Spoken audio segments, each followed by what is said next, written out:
Greetings, Dungeon Delvers. Welcome to the Season 1 finale of Descent into the Void, a tale of D20s, where 6 friends journey together to tell a story of mythic proportion. Gather round, gather round.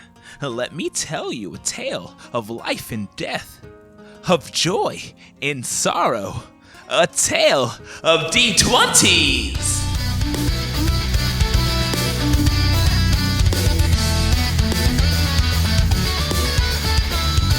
Last time, Liberators, you snuck your way into Fia, the capital city of Shiverin, there meeting up with Noir Dior, an old friend of Cal's, where you took refuge in his magical chateau. After explaining your situation in the events that transpired in Frostmoor, he agreed to help you get an audience with Queen Camilla. In the meantime, you all discussed your next steps, and Horatio revealed that Doramo had one of your earrings of sending that was commissioned for telepathic communication. Cal and Monaco completed some shopping for the group and continued to Cal's house, where you met his close comrade Axios, who informed you that wanted posters were starting to be put up all throughout Fia matching your descriptions. Meanwhile, Horatio and King commune with King's divine power, and they saw a vision of 3 oddly dressed humanoids named Erebus, Gaia, and Eros, the trias of the Aegis gods. They seemed to be on their way to Eustacia, the door to the heavens, and were working together on a long journey, the face of Horatio's mother haunting him in the visage of Gaia. When Erebus spoke, however, his voice was oddly familiar, not unlike a certain drow that the Liberators know. You all met up that evening, heading off to the contact that Noir Dior set you up with, and made your way through the back hidden entrances of Castle Fia. Wandering through its icy beautiful structures, you finally made it to the chambers of Queen Camilla herself, exchanging words and alerting her of the news in Frostmoor.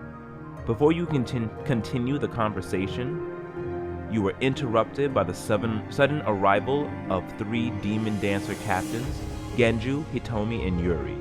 They seemed to be working for Hiei and requested an audience between the 2 parties before teleporting away in a strange chaotic scar.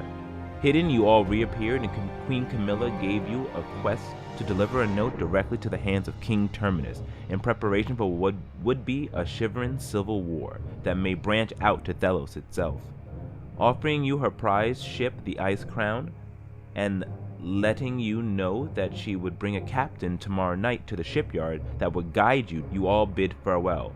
Kai deciding to stay with Queen Camilla, as it was revealed that he had a connection between himself and Neverlight, and she knew all about it. So, Liberators, you're all back at Noir Dior's chateau in the main room. You all stand side by side in front of each other and await your final words before heading off into slumber. What do you wish to do before bed? So, the whole time, Minako seems kind of distracted and distressed. She, I don't think that I can see Genju like that. I need to be alone for now. Good night, everybody. And she goes to the door and says, "Room," and goes into bed. Good night. Good night, Monaco. She doesn't look back at you as she goes in. Do you think Monaco is okay?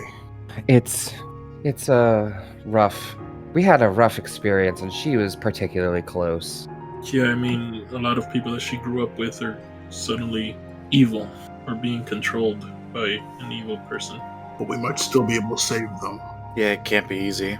We will save Monaco's friends and all the people of this town. We cannot afford to lose. You're right. Not again. We should probably rest up, and that way we can make the most out of tomorrow. I agree.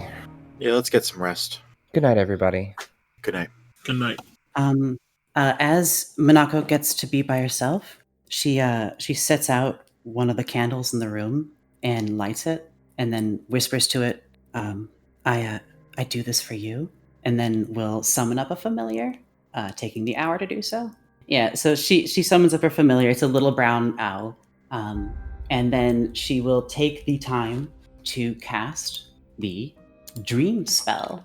Putting her hand on the owl's head, she sort of lays out these a handful of sand and a dab of ink from her writing quill, and then she puts her one hand on the head of the owl, closes her eyes, and begins to channel it. targeting about. So this is about an hour and a half after everyone goes to bed.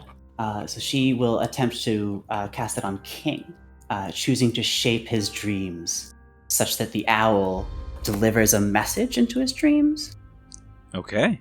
So you go ahead and take the time to conjure your familiar into the shape of an owl, one similar to one that you've seen before in the form of Hootie.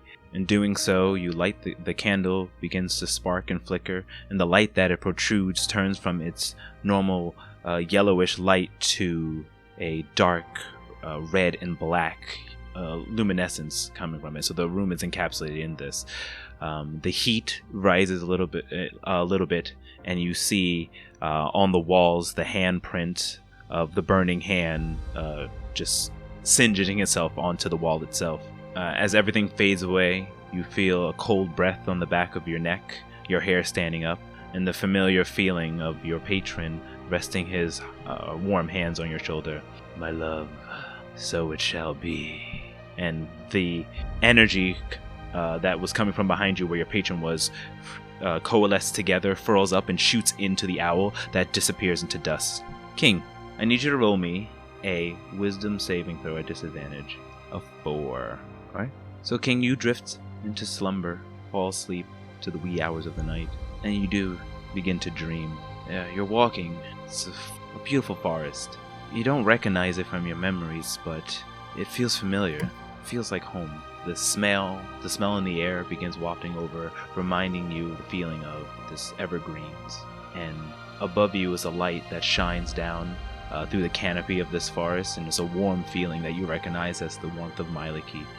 Fauna and other types of creatures dance and spring around you, and you feel like you've taken your place in the world here.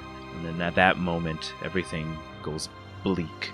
The sun gets covered in by some strange black light. All of the animals that were around you and the plants begin to die and fall down to the ground. They'll begin to turn to rot and stink. That smell that you smell is no longer there, just nothing but death.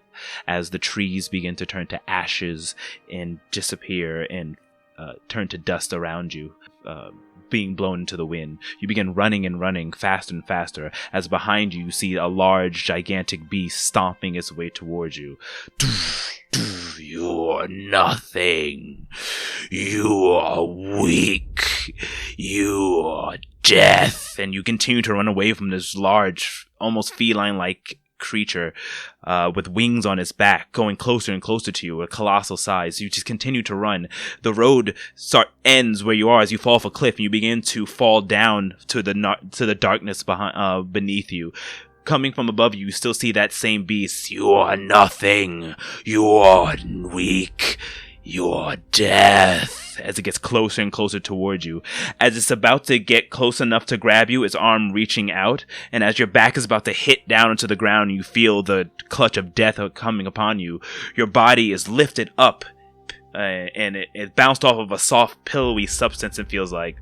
As you look around you, look down, you see you're landing into a hand. Looking up, you see the gigantic body-shaped visage of Minako, holding up her hand, blocking this large creature from coming upon you, pushing it back until it just disappears, and the darkness goes with it. Everything goes back to normal. The trees reappear again.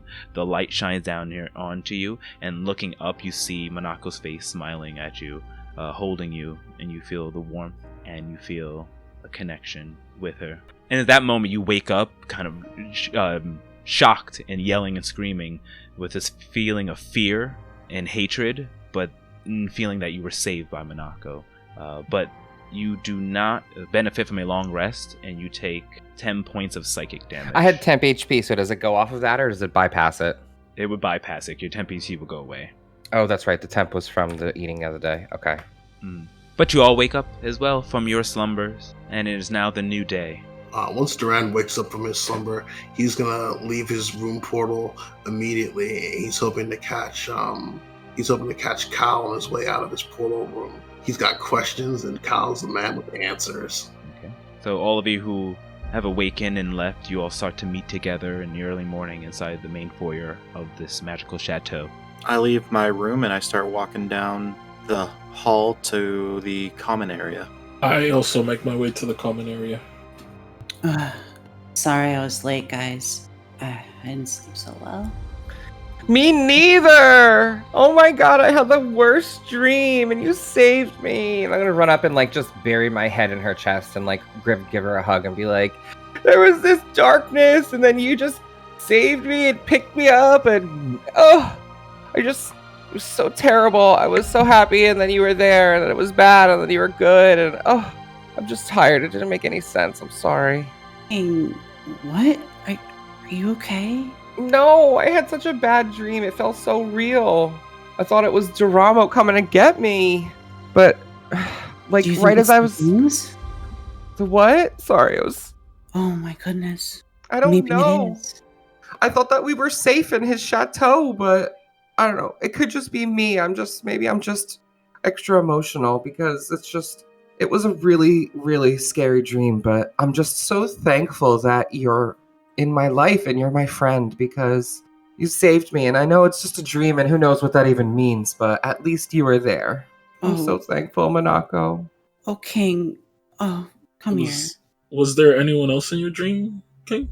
I was like in, this forest I keep telling you about. I feel like I was home and I found it. And then the squirrels and owls started to die and the grass started to bleach and turn brown and the trees started to fall over. And then this beast, like with claws and a beak and wings, just chased me. And I felt like I was running. And then eventually I fell off a cliff and was plummeting into darkness.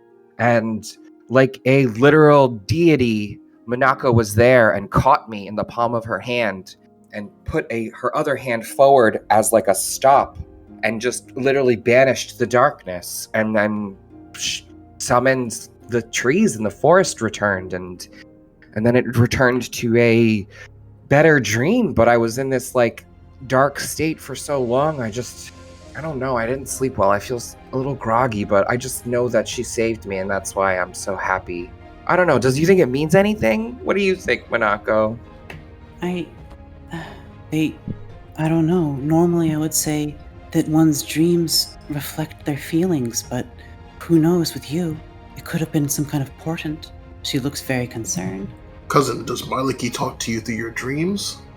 I mean, occasionally in whispers and in messages.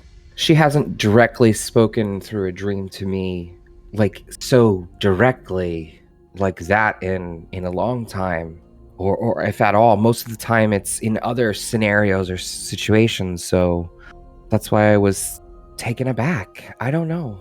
And I you see like rubbing my eyes, and I have like little bags usually that are not there that you see today. He seems a little more tired and stressed.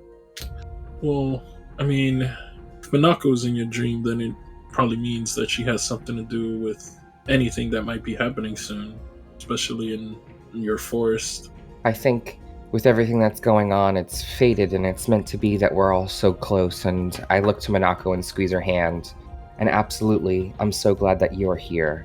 She smiles at you, seeming a little guilty, but holds your hand tightly and says, "Come on, let's get some breakfast in you. How about some mushrooms with it?" Oh, I love mushrooms. Yeah, breakfast sounds great. Yes, Kyle, I have questions about how these gods are. What kind of questions specifically do you mean? Dran's gonna kind of look and wait until King is out of earshot if he's walking with Monako to make food. But he, a long time ago, Kyle, before we came to this plane, we met someone on the second layer. He was an Eric Crocken like our other friend. He had also been chosen for destiny by a god. And what became of him? Dran kind of looks down at the ground somberly and looks back up at Cal. I'm not sure I understand myself, but somehow our friend, his name was Makar, and even though in his body he died, the spirit took his form and he ascended, or I do not understand it myself, Cal, but in a way we gained a creature called the Arabu, and our friend Makar we lost. Huh. I have heard in Tales of the Gods, there have been cases where mortals can ascend to godhood. I mean, it even sounds like Horatio's mother may have done that very thing. I think, Doran, I think that there's a lot we don't know, and when it comes down to it, anything's possible. I mean, I never thought that I would be taking part of a Northrel, and that we'd be in the situation we're in, but now we're leaving everything behind and doing this favor for the Queen. This is all pretty crazy to me, but it seems like the Liberators were pretty into crazy before they met me. So I think it's possible that a mortal could ascend to godhood if their devotion and their power can become so absolute it manifests inside of them like magic. And Cal, where do you think what happens to the person who was there before? I think they become something more. They may not retain their physical being, but their spirit becomes something more. I mean, Cal, I worry for my cousin Cal. I can pray to Kalemvor. He is the god of the dead, after all, keeping the balance between the living and those who have passed away. Maybe he would be able to answer some kind of question. Overseeing everyone who's gone away, maybe, I mean, I'm sure Kalemvor keeps track. I just see my cousin, and I see these transformations, and he seems, it just puts such a toll on him. I ask myself sometimes at night, could I have saved my friend Makar from his destiny? Doran, you are a fierce warrior, and you do battle with your blades fearlessly, correct? It's what you've been trained to do. It's what you know to do. You know what is right. I think that King also does what's right, and the power of his devotion are like the blades that you wield. But I worry, Cal, that if Maliki were to take my cousin from us, I could not fight it with these blades, and I have no other weapon to fight with. Well, that's why we're a team. We all have different abilities, and we're there for each other, right? He gives you kind of like redoubles it, kind of puts on a tough face and gives you like a warrior arm bump. Thump. Horatio just been sitting there listening to them the whole time. Hey, creep. Alright, so as Monako and King went off to prepare a meal, the three of you had your side conversation with Horatio listening in. Monako, King, you two go ahead opening up the kitchen door. Of course, you're able to get into it, both of you, as you've done before, to prepare a meal and begin concocting up your mushroom breakfast. If there's anything you wish to discuss, you can now. If not, we will continue on to the rest of the day. Chop, chop, chop, chop. Monako, that was so scary. I can't just stress how real it was. I can't believe you were there. You were like a stalwart guardian. Never thought of myself as a guardian. You totally are, though. I really didn't think I was going to make it out of that dream. I really thought I was going to die. And they say sometimes if you die in your dreams, you die in real life. But I don't know if that's real or not. Someone might have just told me that as a kid to scare me. There are great powers in dreams, King. You shouldn't underestimate the power of portents. You are absolutely right. I do understand the power of prayer and messages from beyond. I will pray on this and give it more thought, but just seeing you in my presence makes me better, makes me feel better. Oh, thank you, King. But could you flip that? Sorry. And I run over and flip the omelet. You're so much better. I hope I'm getting better with all these lessons you're giving me. Have I improved any? King, of course you have. You're the best student I've ever had. The only student I've ever had. Well, I mean, you are a fantastic chef. I could understand why everyone loves your food. Now, seeing how it's made from behind, you have just such an elegance and grace about you in the kitchen. It's fantastic. She's beaming. I do feel happiest when I cook. Oh, I'm so glad. Well, then let's make sure that you get it. But I don't ever want you to feel burdened. So if you ever need a break, I'll cook for you, okay? Oh, King. One day you'll be making breakfast for me. You know it. Absolutely. And then we can just continue to cook until we eat. Mm. All right. So Monako, as you're having this conversation with King and you begin smiling, getting closer to him, you feel the burning sensation on your arm, the familiar touch of the burning hand, and a little wind blows past, and you're and that feeling wafts upon you. You all complete your meals, bring it on over, and serve a delicious breakfast for the Liberators. So during this time, you all eat your meals, begin small talk and having your own conversations. It gets to be about, let's say, around 10 in the morning. Nordior hasn't come down, and the rest of the day is yours. You do know that at some point in the day, a messenger is supposed to arrive with more news from Queen Camilla. I was doing some research, and I don't know if I can create a space.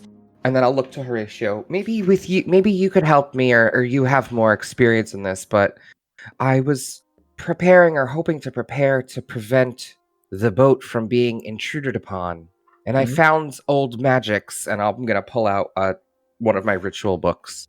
And Horatio, you could easily read the spell, but it's like a forbidden spell. And it wards against creatures teleporting into the space and using portals and such, so that way no one can just bamf on our boat and get us. Okay.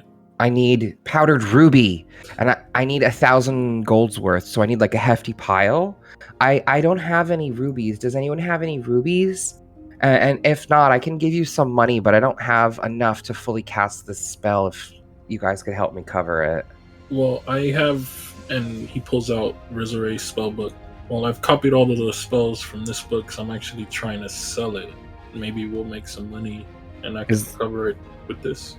Is there anything detrimental in those spells? We don't want to unleash havoc into this town if it's something that they've not used before. It has all the spells that I have, basically. It's nothing world-ending. Okay. I'll go rifle through my bag, and you see him dig to the side a little bit, and I pull out like a pouch where I have most of my coins, and I'll say, here is 600 gold pieces worth. If you could potentially sell the book and maybe chip in, I need 1,000 gold pieces worth. All right. Are you handing that to Horatio? Yeah. All right. Yeah. No, for sure. I guess I'll make my way to the magic shop. Minako, you've been there before, right? So Horatio, really quick, you do remember that you were going to trade that book to the Seekers Guild. I will say that. So if you don't plan to do that anymore, I just want to just... Oh, yeah, no. Did we, say that we were going to give it to him or not? Because I know we... I don't think we said it. Did we promise it or just talk about giving it? Can you remind us players what was we give this book for what? I forget. What was the trade? So what happens is when you give artifacts and things from the Seekers Guild, you can up your level so you can get to the next. Got it. Okay. Yeah. And then you were going to do it as Liberators, so then you will all go up equally. But if you don't want to do that anymore, that's fine. Just doing a reminder. That's right. Horatio would remind everyone. I did say I was going to trade it in, but if we're strapped for cash, this could fetch some gold. I just gave you literally all of my money, so I don't know how strapped everyone else is. But I still have some left over from when I was picking up everything else. Whatever works to keep us safe, right? Yeah. Well, do you think that this spell is worth working on or not? Absolutely. I mean, you're an abjurer. Is there something better we could use? I don't think there's something that would encompass, as far as an abjuration, that would encompass the entirety of the boat. This ward would be better for us, I believe. Okay. If my math and translation from Old Sylvan is correct, it says it can ward up to 40,000 square feet. So I'm assuming it can ward the whole boat. Yeah, that sounds... We're not sure how big the boat is, but 40,000 seems like a lot. So, of 30 feet tall as well. So I feel like that's... Yeah. Think of it, 40,000 square feet is like the size of a large warehouse. So, while you run to get your other reagents, hopefully you'll find a jeweler or a shop that has some of these jewels. If you find them in whole form, that's fine. I'm sure I could get Duran to pulverize them for me. And he looks at him and makes like a like muscle. All right. Jenga smiles back and does a little flex back. All right, so should we get going? Before you all get going, Duran pulls out the disguise kits. Oh, also... And she'll pull out her set of knuckle bones and begin to augury. Horatio would wait till we're just about to walk out to activate Ultra Self and make himself look like a tiefling. I will accept Duran's disguise kit. Okay, Dungeon Master, what kind of check do we need to make for this? Roll a deception check at using your proficiency bonus. All right, getting the deception ready. You know what? King, can you, while I'm doing this, I need you to hold this for me. And hold this for me. And just absolutely. keep your face in like this. And he's going to kind of gingerly kind of curl King's face into a smile.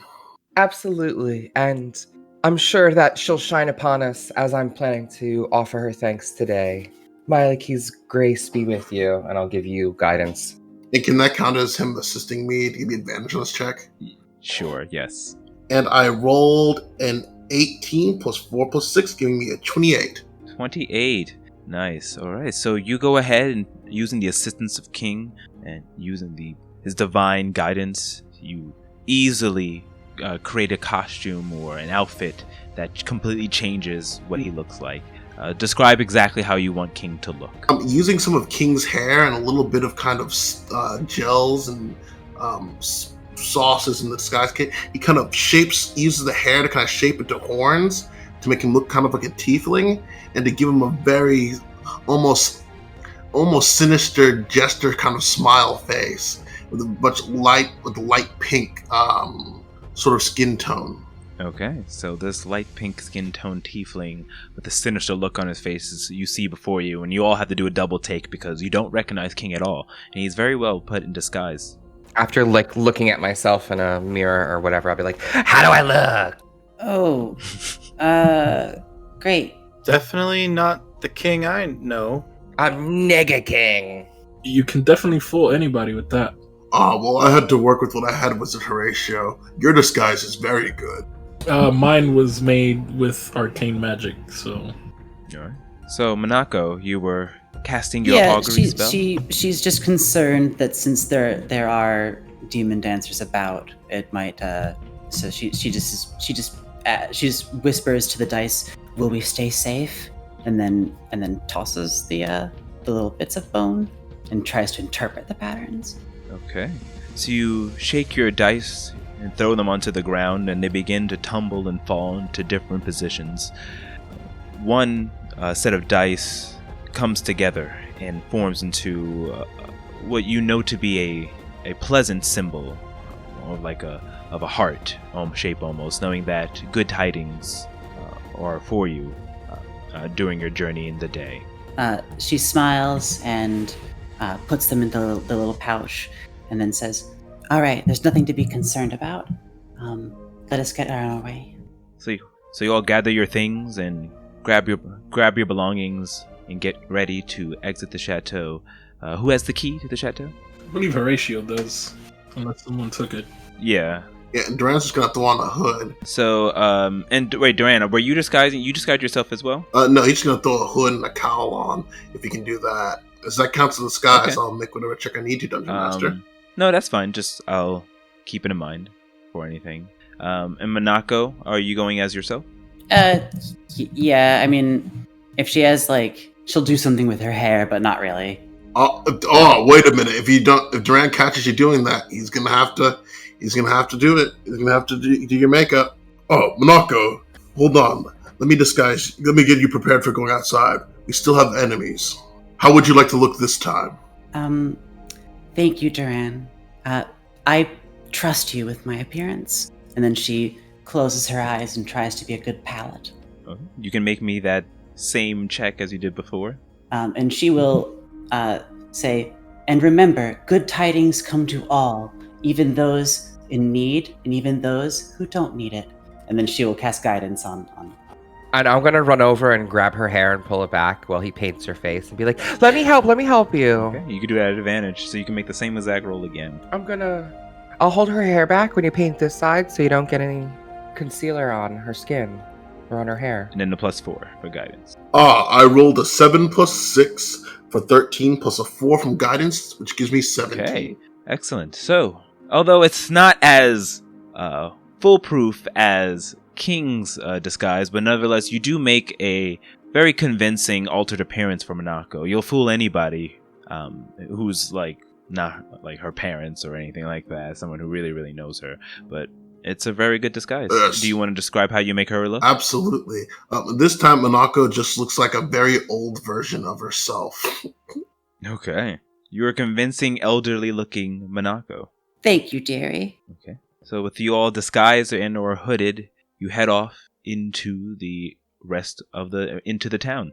Oh wait, Cal, are you also disguising yourself or hooding it up? The moment we walk out of the lounge, I cast Disguise Self as my foot enters the public space. And I am a taller tiefling, much like I had disguised myself as. I kind of have like an alter ego when I do the Disguise Self spell. And that's kind of what I default to whenever I cast it. Being the adventurer that you are, you constantly use these disguises to pop in and out, so it's second nature to you, and you transform yourself, making yourself look completely different.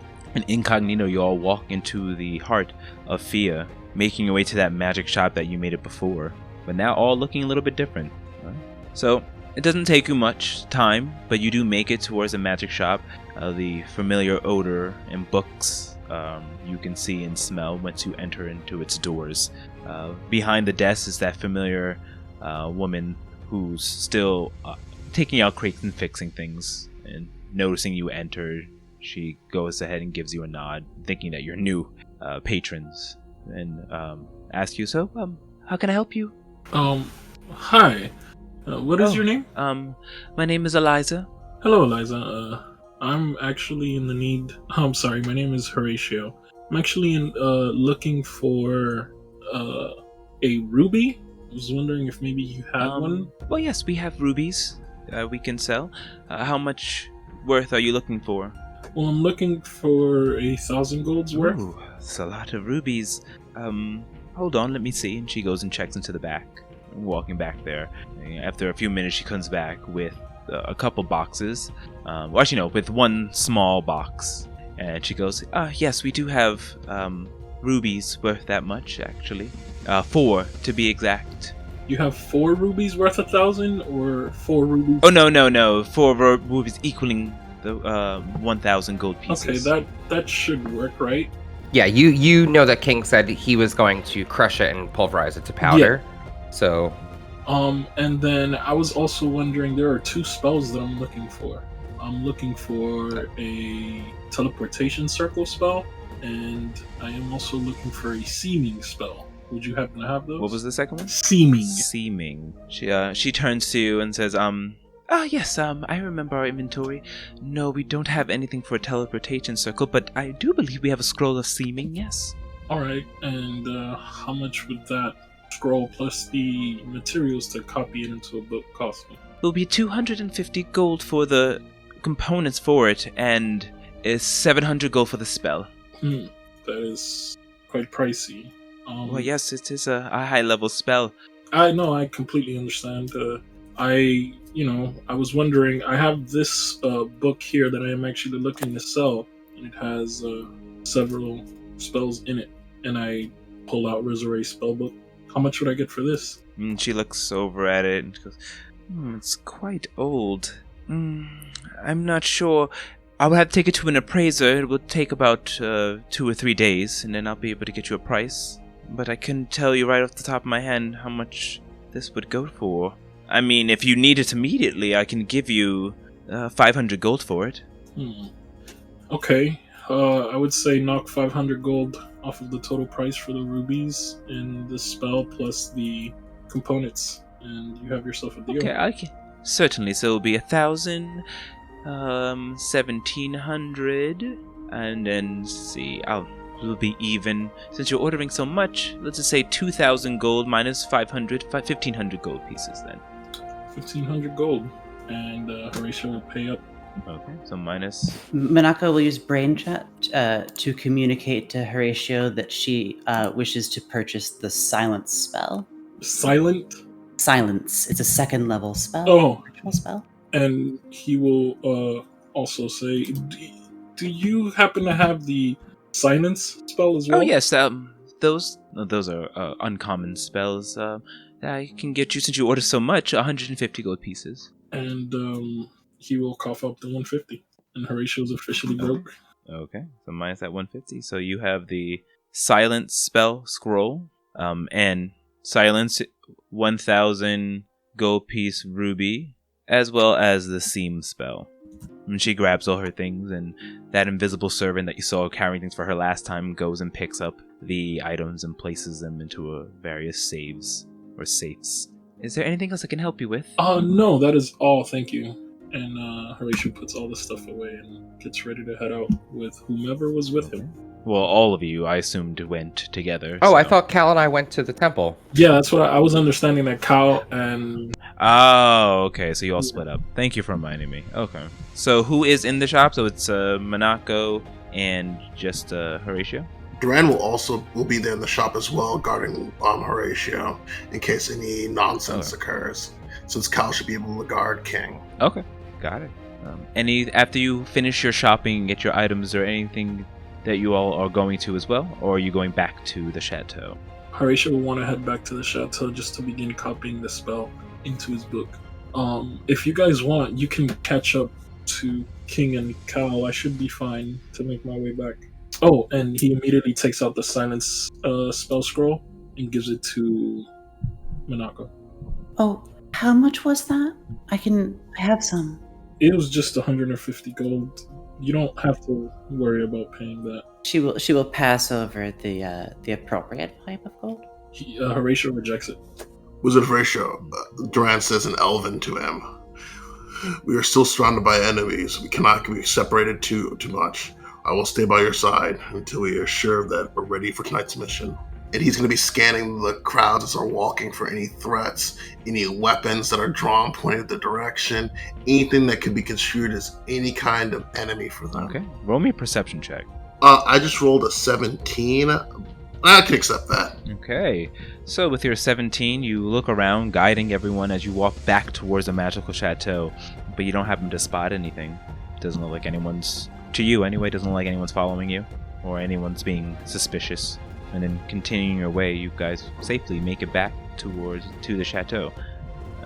With Horatio with the key, you can easily get back in if you want. Yes, I'll get back in and begin copying the spell, seeming into my book. Okay. And Monaco will copy she'll sit at the same table with him and copy the silent spell into her book. All right. I'll let you know how many hours you get throughout as you start to copy. Meanwhile, Cal, King, you had eventually walk with the group and split off to go towards the religious district that Cal easily knows. You can make your way towards the place of worship for Kalambor, or where you would go to worship Kalambor. And although the city itself is full of shrines and temples towards the new gods, there are sections where people go to worship the old gods, though it's not as bountiful and plenty. Eventually making your way to the religious district, you see around you several temples and statues towards Nyx, Aphrodite, as well as other Artemis and other of the new gods who are the heroes of the people of Shiverin. As you continue walking down past these, and it's bustling and busy, people are praying and at all these places, all dressed in different garbs and clothing. Eventually, though, the scenery changes. It gets a little bit more rough, a little bit more decrepit, though it still looks divine in its own sense. But you realize you're walking into where more the older gods, the Prolefsi, are and are worshipped. Throughout your journey, you're eventually able to find, at advantage, whoever's leading the way, which I guess will be Cal since you know the area. Roll me an investigation check. Praise be to Kalemvor, because I rolled an 18. That could have been bad. I have a +0 to that, so... Yeah, the other roll was Nice, a 17, though, so I think you'd have been good. Yeah, but I still worry. It could have been a 1. I roll a lot of 1s. Mm-hmm. So with an 18, yeah, you're easily able to use the signs and surroundings, ask a couple of people where they see and describing the worshippers of Myliki before finally finding yourself in a small little, almost like a stone shack In the front, you do see that carved in stone are the symbols of unicorns. And entering, as you get closer in there, King, you immediately feel the warm, divine sense of Myliki coming from this shrine. Well, here we are. She's here. I can tell. Oh, really? Yeah. Don't you just feel it? I mean, besides the unicorn statues, that sort of gives it away, but Oh, well, yes, I yes, mean- yes. I just feel her here. She might not be here now, but she has been. Should we go in then? I don't hear any like active prayer services. Usually observations are in the early morning or evening, so hopefully we should be good. And then I'll like make my way up through the doors. Is it sort of like a typical church where you walk up a stairs and go in, and then it's like a cathedral type setup, or what does it look like? So this one is not. So as you walk into the door, it's stone. It's almost mausoleum-like, but not in the sense of death. But this the architecture, the size of architecture and the size of it. When you open up the door. The door is a wooden door, though that doesn't really match the exterior. But turning it up, you open and a breath of fresh air gets blown upon you as you open up this door. Before you do see, there are very earthy and stone-like pews, where there's more of an altar towards a statue of a beautiful unicorn, the symbol of Myliki, doused with a crown of thorns and flower petals, and just the symbol of earth around it. In front of this altar, you see is a green tiefling and short horns. He's wearing a green robe that matches his skin tone, so it kind of blends in a weird sense of a way.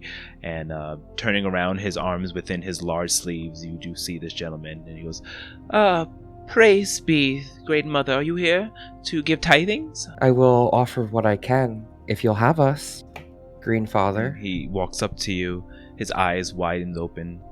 I feel a grace upon you, young one, but you smell wiser beyond your years. There's something about you. Are you a worshipper of Myliki? I am one of her most devout. I pray to her daily. Oh. She is my guiding light and the thing that propels me forward in my journeys. I wish to come here and pay homage to her. I have been worshipping Myliki since the day of my birth. I've heard her call, and there's a glow upon you, he says, getting closer towards you. You are not some mere worshipper like myself. You are divine. I look to Cal, like, should I say something? I feel like this is a safer environment than any to tell someone. Green Father, I must be honest with you. I will be leaving this city this evening because it is no longer safe for me, but I am a devout follower of Myliki, and I have been called her champion. She has bestowed upon me her gift, and I wield her magics greatly. I don't know if you've heard of the miracles in the heaven's root trees and bushes growing in Shivrand, but she allowed me to grow them in this land. He stares at you. I have heard the stories of someone planting heaven's root in Shiverin, which is supposed to be impossible. Please don't tell anyone. No, I won't. I'm looking at a genuine avatar of Myliki herself. I'm gonna put my hands out to offer them to him, to hold my hands in his hands. He goes ahead and puts his hand onto yours, and you feel roll me a religion check at advantage. Ooh, okay. 12 plus 5, 17, drop to 3. I would like to use since I feel like this is an appropriate time, my favored by Myliki, favored by the god's divine soul, and add 2d4 to that. Plus 6. So that brings me to a 23. Close my eyes for a second and then open them towards him. Okay, so as you close your eyes within that second, Cal, you look on over to King. When his eyes open back up, a white light is shining through it, also through his ears and his mouth as it opens up. It's almost like there's a light energy coming out of him. The tiefling worshiper puts his hands onto King at the same time. In doing so, he begins to kind of jolt back, his head flying back out, and it's almost as if he's going into some type of trance. Within that moment, Cal, you're looking onto this, you just see green light and energy and all the leaves and the flower petals that were within this holy area begin to combine and furl around into the wind and blow around them as they are being encompassed by this wind. And even blinking, you start to see appearing before you almost ethereal like unicorns dancing upon them. And King, what you feel right now when you're doing this, you felt the sensation of touching the priest and then nothing. All you feel, you don't feel, I wouldn't say a darkness, just a nothingness where you are now. No thoughts run to your head, no feeling, everything is just numb. And eventually everything dies down, the wind calms down, the petals and the leaves fall to the ground, and the ethereal unicorns disappear. And both of you come to consciousness. And when the priest looks up again, his eyes are just filled with tears. And King, you have no idea what just happened. I'm glad I could move you, Green Father. He steps back and he looks fearful but full of awe as he backs up, and he gets immediately down into his knees and begins to prostrate himself towards you and just says, "I'm not worthy. Oh, Mother, you have ascended upon me and shown me yourself, the truth. Please, I'm not worthy." Please, you are absolutely worthy. You are devout and you keep this cathedral filled with her love. Please pray with me. Please stand and pray with me at the altar. I can't stand in your presence, Great Mother. I can't stand. The energy is too great. I can only prostrate myself. Praise be the Earth Mother. Praise be Myliki. Can you just bow himself towards I'm you? going to be like a little taken aback because I'm in shock a little bit. So I'm like, okay. I tried to calm that down and it didn't work. I'm going to like walk away from him a little bit as he continues to prostrate, and I will walk towards the altar and I will hold my hands out and look to it, and I will say, "This is your divine sanctuary and a place you call home, and I wish to call it home too. With this word, I bind myself here," and I'll switch to a Sylvan tongue, and I'll close my eyes and chant, "Khalreshaar, Khalreshaar." And Khalreshaar is Myliki's name in her half-elven aspect. So when she takes a half-elven form, that's what people refer to her as. So I'm using that as my binding word to cast Word of Recall using my 6th level spell slot. And what I need to do is bind myself to a place that is strongly linked to my deity. Otherwise, when I cast the spell in the future, I'll have no place to recall to. So it's sort of like setting your World of Warcraft Hearthstone. So I'm binding my Hearthstone here. And my word of recall is Khalreshaar, which is Myliki's name in half-elven, like myself. Khalreshaar, Khalreshaar. And then I release the 6th level spell. So, as you do this, you go ahead and cast forth the energies. Cal, looking on, you see next to you is this green tiefling just bowing down, not even looking up, completely on the ground. You look over as King goes into this position, and you do notice at the very top, towards the back of this mausoleum-like cathedral, in the back there is a small window shining light into it that's giving most of the light into this room. The light gets brighter and there's almost a spotlight shining on King at this moment. When he does so, you blink twice because there is a larger shimmering image above him that he's projecting, almost like he's projecting a type of avatar of himself. But instead of looking at him, what you see looks to be a woman with long hair, forest-like hair, dressed like a half-elf, or looks like a half-elf with the pointed ears and the human features, carrying a horn in her hand and a bow in the other one, and combining this horn and bow together.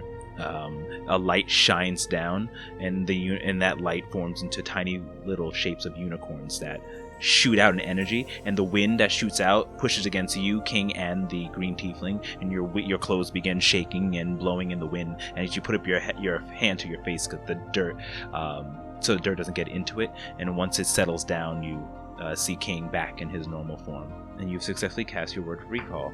Green Father, I had to purchase a spell for my protection earlier today and gave up most of my money, but I can offer you this, and I'll pull out. I have only 40 golds worth of jewels that are not rubies, so I will give him these jewels and say, please sell these if you need, or use them as components, or do with it with which you need. He looks up towards you. It doesn't even look at you in the eye. Kind of look past you, pushes the items away, and says, I cannot accept anything from the Forest Queen. It is yours. If anything, I should give you what we gathered for you. And he goes and runs on over to one of the side desks and pulls out a small treasure box full of coins and says, It's not much, lady of the forest, but please take this. These are your offerings, and slides it to you. I do not wish to offend you by not taking these, so I will. And I will take the offerings, and I will give you, I think twice for a second, and I'll say, close my eyes and think for a second. It might be awkward. And then I'm going to reach into my small bag, and I'm going to pull out one of the root seeds, and I'm going to say, this will be the last seed that I will plant. And I need you to guard this and gather Mylaki's energy within it, because it will be the one that will drive the corruption from the land and seal the demons to their fate below. Please take this gift and pray upon it and use it to manifest her energy. And I'll put the seed in his palm. He looks down at it and shakes his hand. Yes, yes. Only tell Great Mother. Only tell others who are of our creed, our religion, of our circle, what that truly is. I will forever follow you, Earth Mother, Forest Queen, Queen of Autumn, Great Mother. Of course, I'll do your bidding. And he bows to you once more, like full-on portraits onto the ground, putting the seed safely inside his bosom. I'll say, thank you for your time, and hopefully I'll see you in your future. Please continue doing the great work, my great work. Yes. And I'll give Cal a nod, we can go. He starts yelling out, but as you walk out toward the door, praise the Prolefsi! Praise the old gods! Praise the Prolefsi! And you close the door behind him, praise the old... And he continues that and he muffles away. I'll check out how much coins and things he gave me, later when we're back at the... I'll just, put it in my backpack for now. King, are you okay? I don't know. I really did not expect that to happen today, and I feel like... There was light emanating from your eyes and your mouth. Really? It's like you were chilling. Are you sure you didn't see something? I saw a lot of things, and it was like you were channeling Mylaki right there in the room. Well, I mean, it is her sanctuary. I was just simply attuning to it. Yes, but there may have been the feeling of Mylaki in the room before, but once you did that, what would you call it, the word of recall? Once you did that, I don't think anyone could deny the real deal was there. She blesses us each and every day. I wish she would show herself to me. I fear she can only send whispers to me, and that something is blocking her, or I'm not sure, preventing her from me, but I believe you. I believe you all, and his conviction was undeniable, so I'm glad that... It was like I saw Mylaki standing in the room, from all of that, the flowers and leaves swirling around you. It took a form and it took a shape, and I can't believe it. He called me an avatar of Mylaki. I have to go back through my scriptures and see what he means. I think he means that Mylaki presents through you.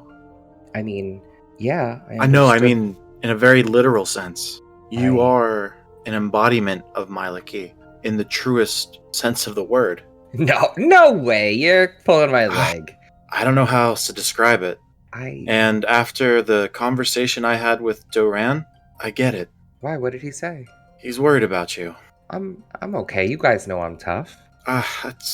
he's worried that he may lose you, as Miliki would consume you as an avatar.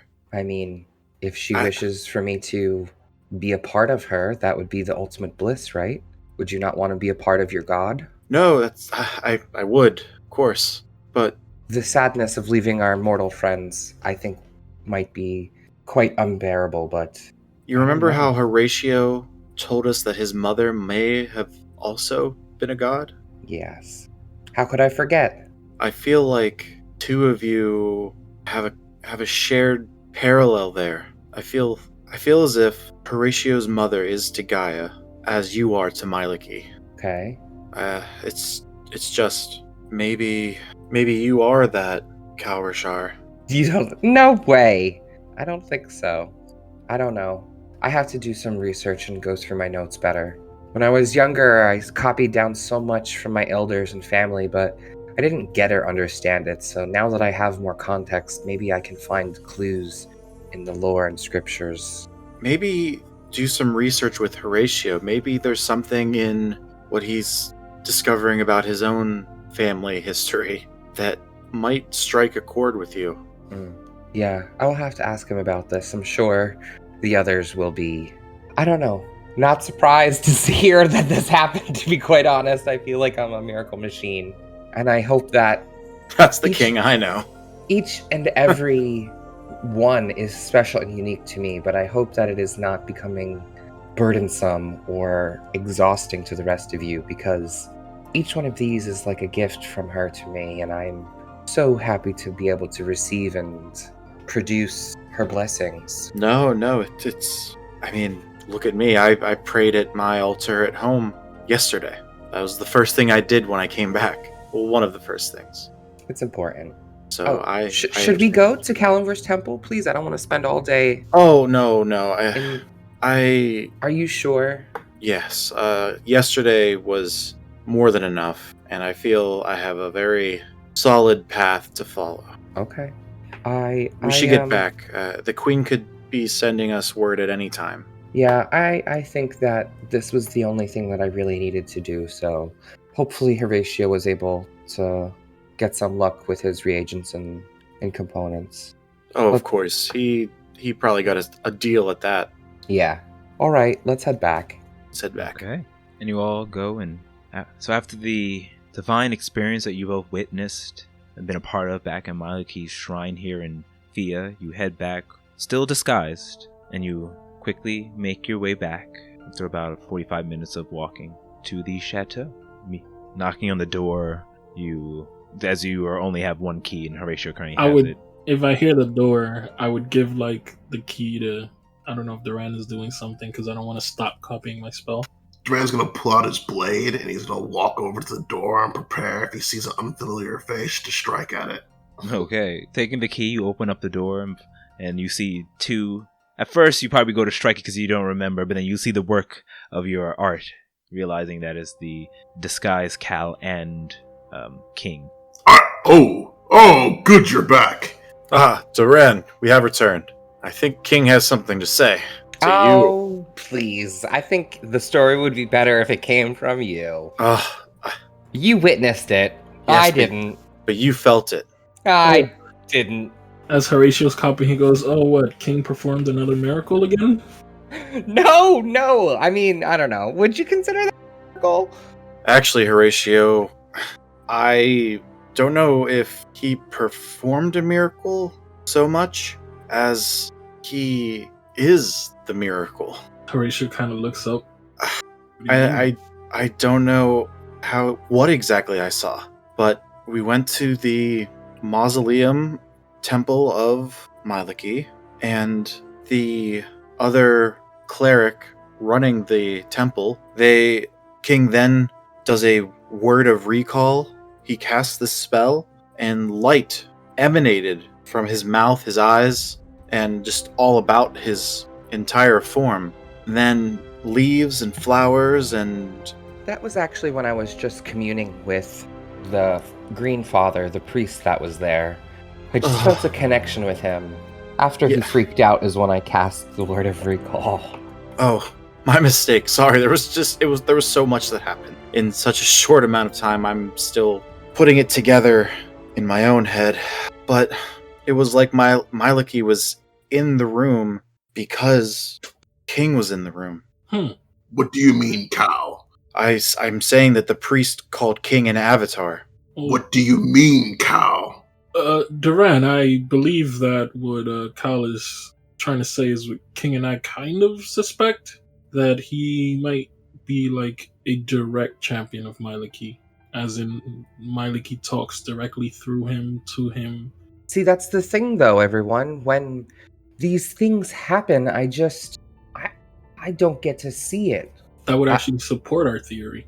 It feels as if I am in a void, lost to space and time.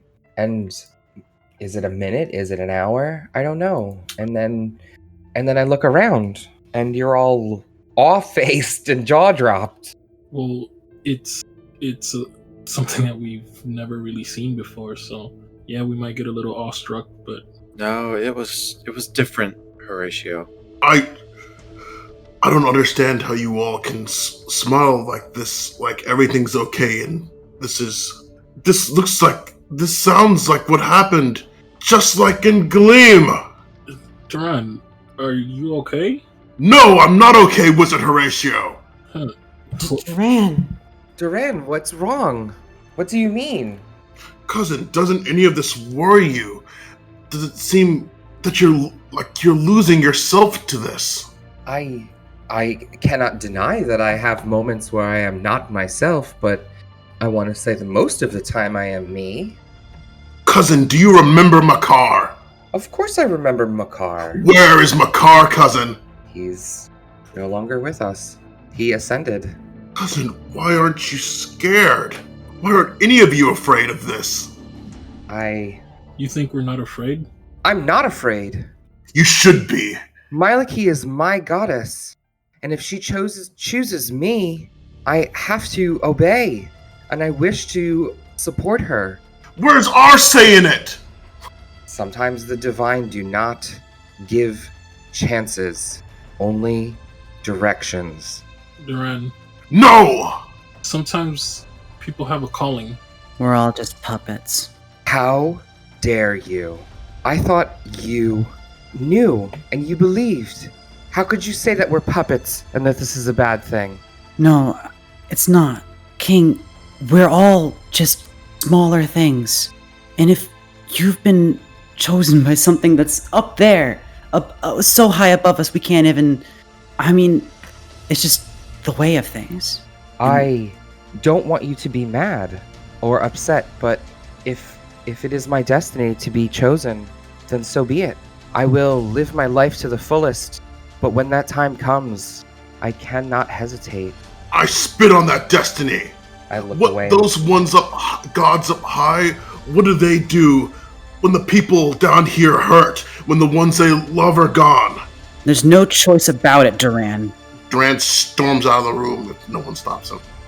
I think he needs some time to cool off. Maybe you could talk to him, King. King, I think you need to speak with him. He seems like he's worried about you. I don't know if I can... Oh, okay.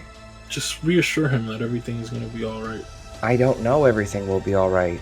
And Horatio looks at King. I'll make sure everything is alright. Just take care of Duran.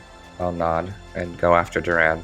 And Horatio continues writing a spell. Okay, so Duran, were you going through to your room, like your personal, or did you go out? He goes out. He goes out of the chateau, and he's not even really he doesn't really know where he's going. He's just going away. He's not even looking to see if he's being followed. He's just going. I will...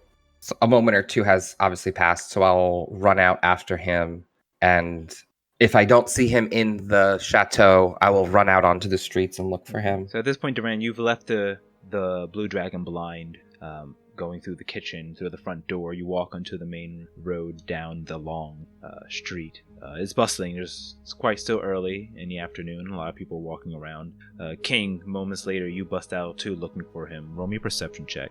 Okay, 12. So you look and you squint your eyes and looking between the crowds, and you think you see with Duran. Just you're not used to his new look. Well, actually, no. Duran's just wearing a cloak, so you recognize him wearing his cloak. The sword on his back, kind of protruding out of it a little bit.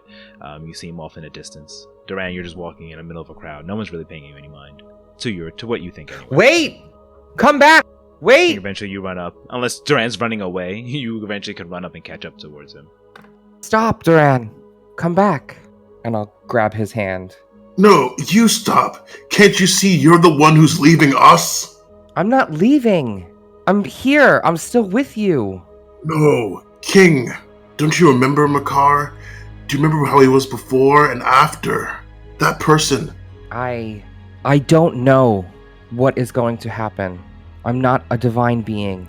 But if I'm chosen to become one, I choose to accept it.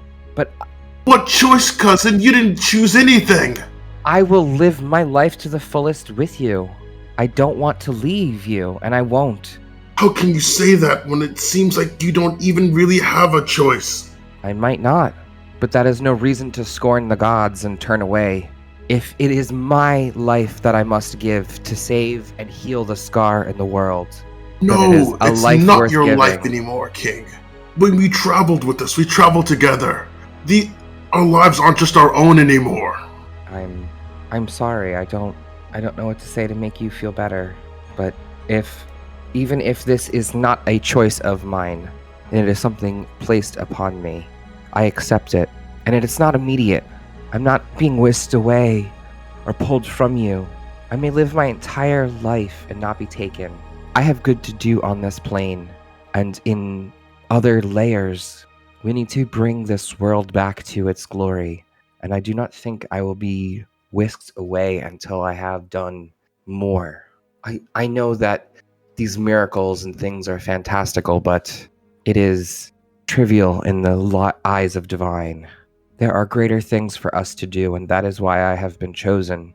And that is why you, Cal and Minako and Horatio, everyone has been pulled into our pulled together. Chosen. All you care about is your gods and your chosen and your Mylaki. What about us?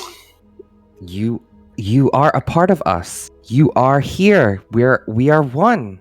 That is why we are a group and travel together and work for the greatest good of all peoples. I turn away for a second and I'll say, I don't want to say, I sigh. You're not selfish for wanting to keep me with you, but I may need to spread my love and her grace to other people and more places. And that may transcend what we know. Selfish? How am I selfish for caring about you? When you won't care about yourself. She wishes for more. And who am I to deny that? Enough. Go back. Go back with the people you traveled with for the short time you were with them, and talk with them of your Mylaki and your gods and your crowns of thorns. And where do you go? Where I please. And Duran will just walk off. To the clutches of evil?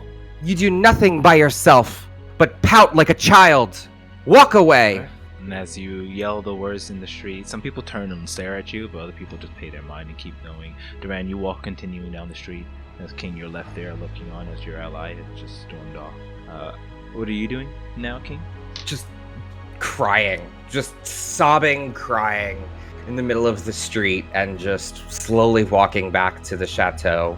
And after 3 or 4 minutes of hard ache sobbing, guys, it's not okay. He left. I don't know where he went. And I'll just broadcast. Okay. So you all hear that over brain chat broadcast. A sobbing King. You hear that as well, Duran. Where are you, King? I'll be back at the chateau in a moment. Horatio closes his book. I don't know how long I've gotten into it, DM. You did about 2 hours 2 so hours? far. Okay. Completed. He'll close his book and he will private message Duran. Say, Duran, where are you? I'd like to speak to you in person. No. Be careful and come back, please. And then Horatio will go to try and find King to make sure he gets back safely. Hold on, I'll come with you. And she'll close her book and follow Horatio. I too will come with you, yeah. As you guys all go up to open up the door. At that point, King, because you didn't really leave with that far, you already met up with him halfway. So you open up the door and see a sobbing, pouting waterlogged King in front of you. Yeah, like I don't want to upset the patrons in the chateau, so I'm just sitting outside of the building sobbing. Minako goes to give him a hug. I know what to do. King, Monaco, keep King here. Keep him safe. Go back to the chateau. I'll go after Doran. I'll go with you, Cal. Come on, King. He said he doesn't believe in gods, and he doesn't care about them.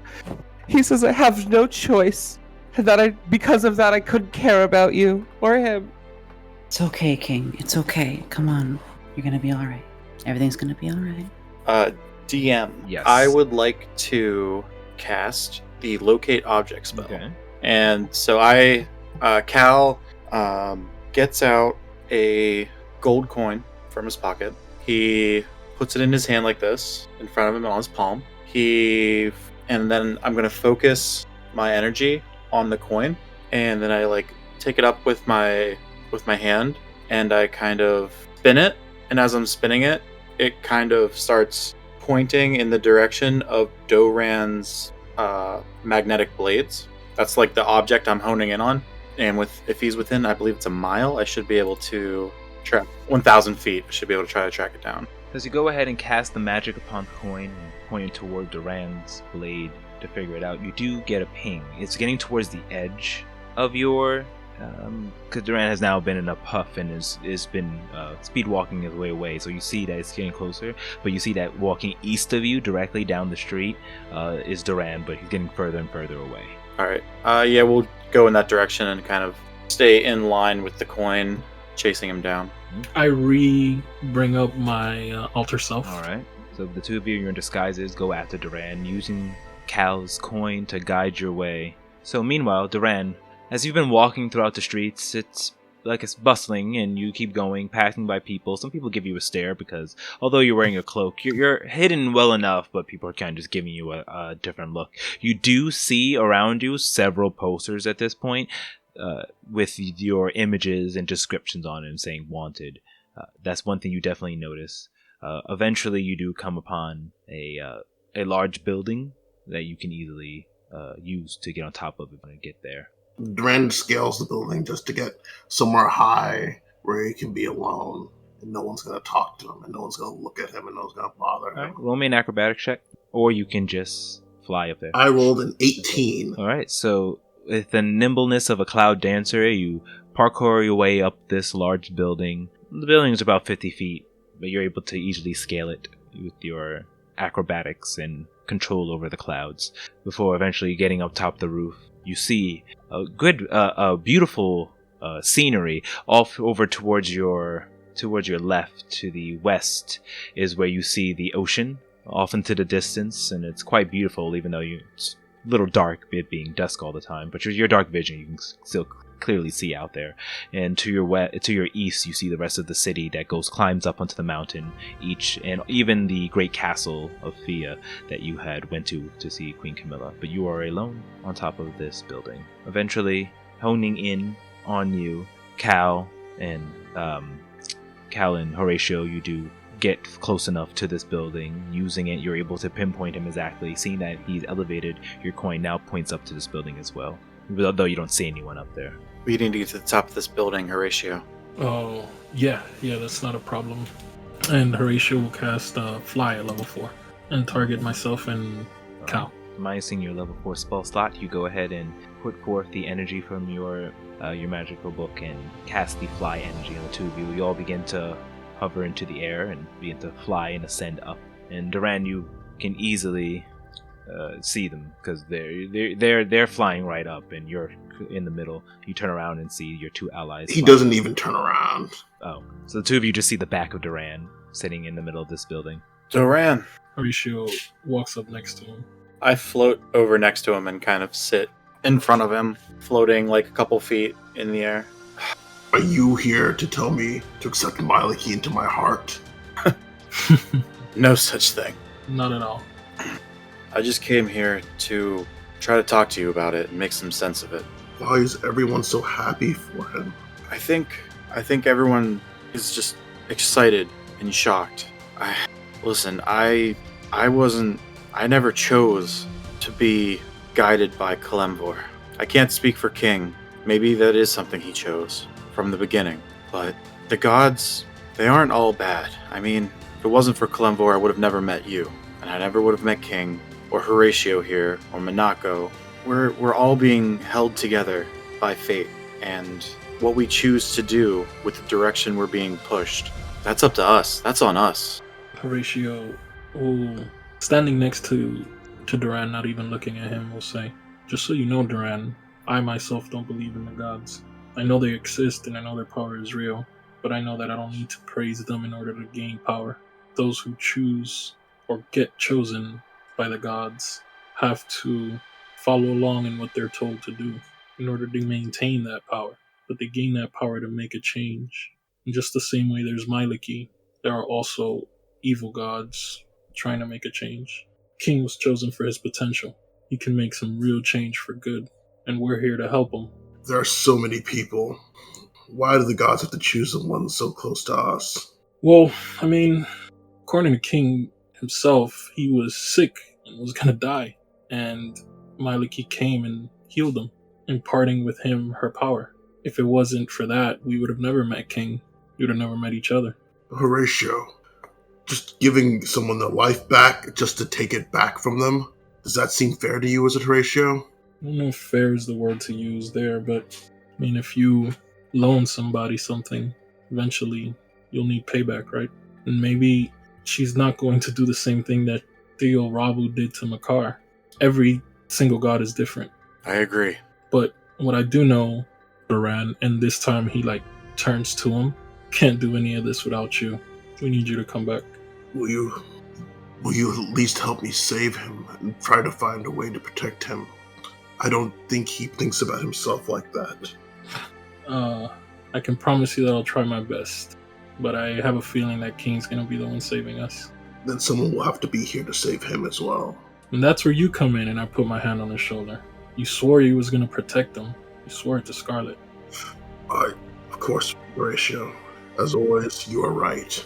Not always. And who knows if I'm right or wrong. I just roll with the punches. You're one of the best friends I've ever had. Thank you, Wizard Horatio. You are one of the first real friends I've ever had. Duran, it's like we were talking about earlier. King is just using what he knows, what he's trained in. It's time, I think, and I'll help you as much as I can, to use what skills you have. And if your skills include keeping him safe, then I think that's exactly what you need to do. And running away from that isn't gonna help. Kyle, I think your weapons are sometimes not just your guns, but your words. You are a true marksman. And you are a valiant protector and extremely fearless warrior. I'm not fearless, Cal. I'm so afraid. I think I told Horatio this, and I look over to Horatio. What was that I said to you? You gotta fake it till you make it? Yes. And for the record, Duran, I'm scared as well. I am too, Duran. But Minako, King, Horatio, they all look to us like we're ready to charge into battle at any moment's notice. And we do our best as fighters to put our best face on and take on whatever comes our way. We can't stop doing that. Thank you, Cal. You may not have been one of my first friends, but you are a true friend. I feel the same. Now, let's get back. The Queen's gonna send word any minute now. And I need to finish copying this spell that I got. It'll help us extremely with subterfuge. Very well. Duran turns to Cal and he says to him, as he said during the Seeker promotion missions, victory. Victory. All right. So as you all finish your conversation, you descend your way down through your various means. All of you at this point can fly, so you make your way down the building, walking back towards the Blue Dragon Blind to get into the magical chateau. It's an eventless journey. It's only a few minutes to take you to get back, but you enter in there. At this point, King has the key, so you have to knock on the door, but King, Minako, inside, you two hear a knock. I can't be here. I can't. I'm gonna run to my room. It's okay. I've been crying on her dress. Her dress is probably soaking wet with tear stains. And I like run into the room and like lay in my bed and continue to sob. She gives him like a little bit of time, and then we'll let them in. Okay. You guys all enter into the chateau. Immediately, he would just sit in the table in the common area and just begin or resume copying a spell without saying a word. Where's King? He needed to be alone. I think it's best if you give him some time. Come on. All right. So as you all sit in the common area and go your own respective ways, hours pass. We'll say the time right now, it's about 3 o'clock in the afternoon. So you would have had a total of 8 hours to write your spells, do what you would like, have your meals until around 11 o'clock p.m. You hear a knock at the door, and then the door opens up. The familiar image of Noir Dior, dressed, though still missing half of the clothing around his chest area. He does look to have more subtle clothes. They're all black and kind of used to blend in. It looks like more like an outfit for him to blend in to the night. And he turns to you and says, "Hey, y'all, Liberators. Well, looks like the Queen has sent her messenger. She's waiting for you outside." And as he goes to head back out, beckoning you to come, we will take a break. Yay! My headset just ran out of power. Yay! Perfect timing. Woo! Dramatic.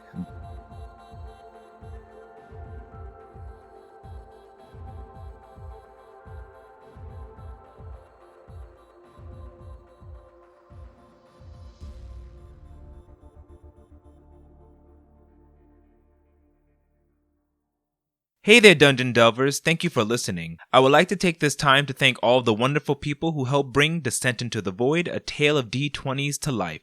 Starting with Frank Freire, who designed our character art, Kyle Misko, who collaborated on the main, mystical, and night theme songs, Manuel Lapuca, who collaborated on our battle and adventuring theme song, Jan Rosa for the use of their original soundtracks, David Chappell for the use of his End of Silence, A World of Color soundtrack, MFY for the use of their Dragon Castle Symphony for Duran's theme song, and Danny.Phantom.01 for creating the Liberators' full art. You can find more about these wonderful artists on our website, ataleofd20s.com. Now click on to part 2, and let's continue our epic tale.